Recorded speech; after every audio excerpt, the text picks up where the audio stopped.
A graça e a paz, irmãos, em nome de Jesus. Seja bem-vindo aí ao nosso canal. Se você ainda não é inscrito, eu faço o convite. Se inscreva no canal e ative as notificações aí, ative o sininho para receber as notificações dos próximos vídeos. Meu nome é Gustavo Marques, sou um servo do Senhor, um filho de Deus, e eu tenho aí o objetivo nesse canal, irmãos, é de que sejamos edificados, né, como igreja, como corpo de Cristo, sejamos edificados através da palavra do Senhor e que cresçamos em tudo naquele que é o cabeça, que é Cristo. E o objetivo, irmãos, dessa palavra é ser uma palavra breve, uma palavra que possamos aí, no meio dessa correria toda que vivemos, você possa aí parar um pouquinho, uns minutos, e investir esses minutos a sua atenção na palavra de Deus. E nós estamos, irmãos, numa série falando das insondáveis riquezas de Cristo, ou as riquezas insondáveis dele. E hoje nós estamos, irmãos, aqui para fazer aí a sequência, né, a parte 2 desse tema tão importante. E eu quero, irmãos, nessa parte 2, falar um pouquinho, focar um pouquinho nessas figuras, né? Nessas sombras, nessas tipologias dessa terra da promessa que Deus prometeu ao seu povo. Então eu quero ler um texto lá no livro de Êxodo, capítulo 3, irmãos, versículo 8, quando Deus promete ali para Moisés que vai libertar o povo dele e conduzi-lo até um destino, até uma terra. E ele fala assim no versículo 8 de Êxodo 3. Por isso desci a fim de livrá-lo da mão dos egípcios e para fazê-lo subir daquela terra a uma terra boa e ampla, terra que mana leite e mel, o lugar do cananeu, do eteu, do amorreu, do eferezeu, do eveu e do jebuseu. Então, irmãos, esse primeiro texto, eu quero que você aí, com a ajuda do Espírito Santo, que nós possamos entender, olhar para as Escrituras e entender aqui, irmãos, que essa terra aponta para a pessoa do Senhor, né? Essa terra é uma terra de repouso que Deus está prometendo ao seu povo. Uma terra aonde Deus vai dar descanso para os seus filhos, o seu povo. E também, irmãos, o autor do livro de Hebreus, ele lá no capítulo 4, irmãos, eu vou abrir aqui as Escrituras, vou ler a partir do versículo 8, mas se você puder, leia desde o versículo 1. Eu vou ler aqui de uma forma bem objetiva, a partir do versículo 8 até o 11. Ora, se Josué lhes houvesse dado descanso, não falaria posteriormente a respeito de outro dia. Portanto, resta um repouso para o povo de Deus, resta um repouso, resta um descanso para o povo de Deus. Porque aquele que entrou no descanso de Deus, que coisa linda, irmãos, nós temos aí o privilégio, a oportunidade de, se crermos em Jesus e crermos na palavra de Deus, entrar no repouso, no descanso de Deus por meio de Cristo. Também ele mesmo descansou de suas obras como Deus das suas. Esforcemo-nos, pois, por entrar naquele descanso, a fim de que ninguém caia segundo o mesmo exemplo de desobediência. Na verdade, irmãos, ele está falando aqui do que ele começou ali no capítulo 4, no versículo 1. Ele diz assim: temamos, portanto, que sendo-nos deixada a promessa de entrarmos no descanso de Deus, suceda parecer que algum de vós tenha falhado. Porque também a nós foram anunciadas boas novas, como se deu com eles. Mas a palavra que ouviram não lhes aproveitou, visto não ter sido acompanhada pela fé naqueles que a ouviram. Nós, porém, que cremos, entramos no descanso. Que coisa linda, irmãos, conforme Deus tem dito. Então, irmãos, essa terra aonde nós encontramos essas riquezas, como falei no primeiro vídeo, irmãos, na primeira parte dessa série, são níveis, são aspectos da mesma pessoa de Cristo, de Jesus, que nós temos que avançar, temos que penetrar em camadas mais profundas na pessoa do Senhor.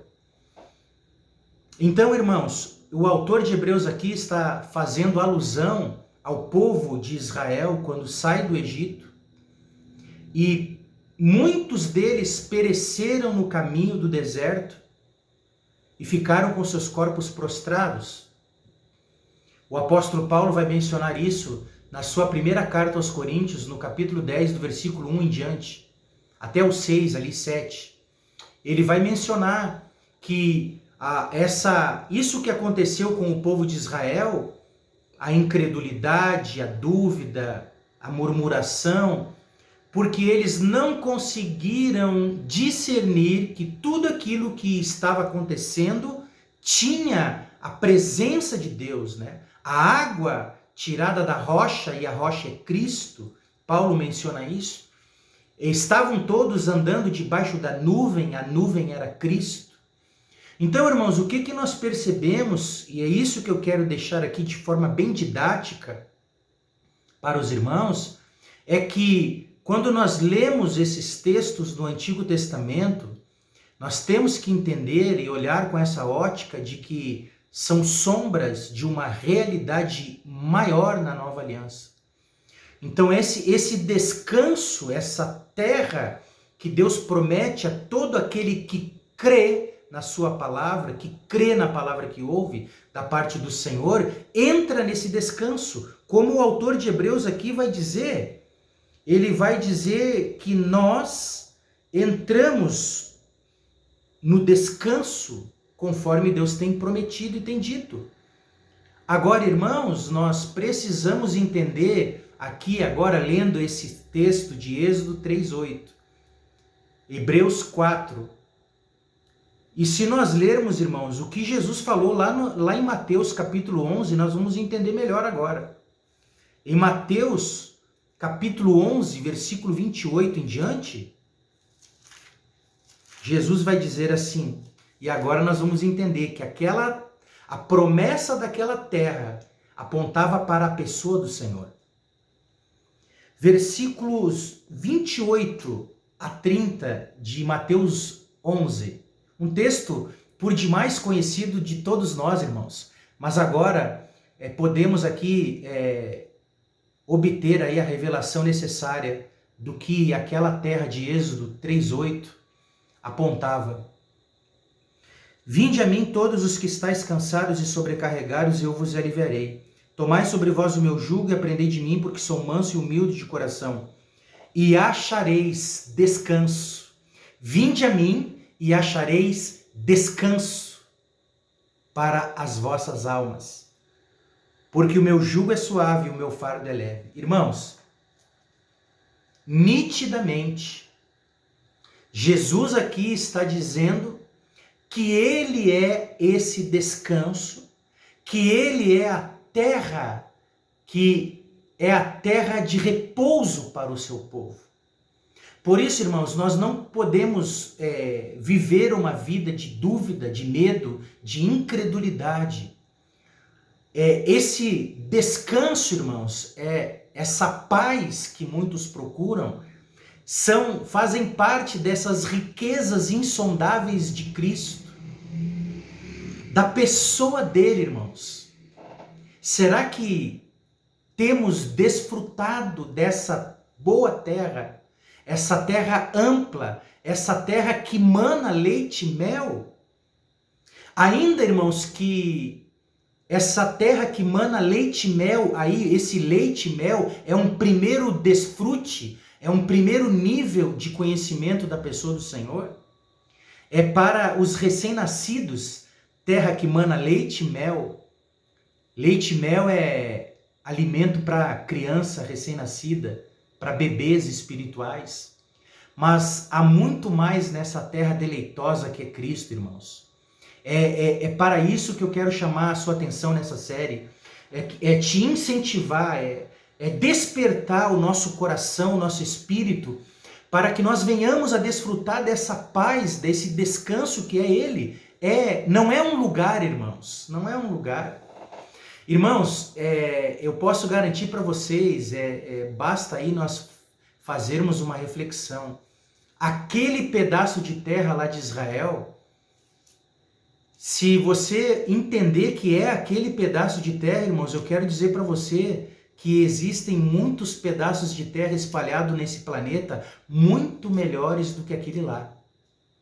Então, obviamente, irmãos, o que eu quero dizer é que não era sobre uma terra que Deus estava falando, apenas um lugar geográfico, mas apontava para a pessoa do seu filho, de nós desfrutarmos do que essa terra tem. E essa terra tem paz, mesmo que você esteja vivendo aí um conflito, mesmo que nós estejamos vivendo dias turbulentos, irmãos. Porque a paz, irmãos, não é uma camiseta branca com um dizer paz. A verdadeira paz se encontra na pessoa de Jesus, o Filho de Deus, o Messias, o descendente lá de Gênesis 3,15, o descendente da mulher que foi prometido logo após a queda do homem, irmãos. E a promessa de que o descendente da mulher esmagaria a cabeça da serpente, venceria a morte, e isso já está consumado na cruz. Cristo consumou esta obra na cruz. Ele derrotou o inimigo, ele esmagou a cabeça da serpente. Ele venceu a morte. Então, irmãos, há muito dessa terra que é Cristo para desfrutarmos. Ele é o nosso descanso.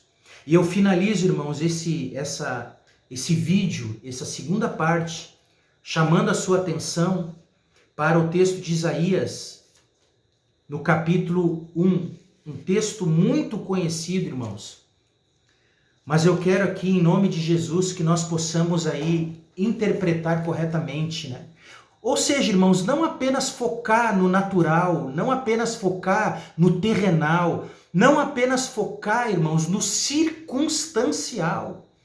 Como a igreja do Senhor tem sido um povo circunstancial, que se move por circunstância, irmãos. Nós andamos por fé. Nós não andamos por aquilo que vemos, mas por aquilo que cremos, irmãos. E eu quero aqui, irmãos, finalizar o texto, mencionando o texto do profeta Isaías, no capítulo 1, no versículo 19. Se quiserdes e me ouvirdes, comereis o melhor desta terra.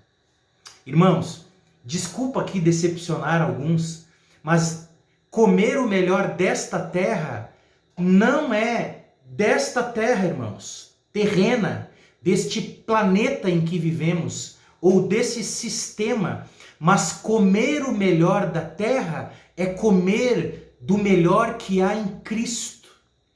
É ter e viver com aquilo que Ele é em nós agora. Habitando dentro de nós, temos tudo o que precisamos, irmãos. Se temos Ele, e Ele é essa terra, da onde emana tudo, irmãos, paz, segurança, esperança, amor, graça, alegria, tudo o que precisamos, irmãos, está nessa terra que é Jesus. Não é uma questão geográfica, mas é uma questão espiritual de identidade nele, na pessoa de Jesus. Se quiserdes e me ouvirdes, comereis o melhor desta terra. É do próprio Filho de Deus, irmãos, que é Jesus. Que o Senhor possa aí edificar a sua vida através dessa palavra. Que você desfrute desta terra que é não um lugar, mas uma pessoa. E essa pessoa nos habita agora na nova aliança.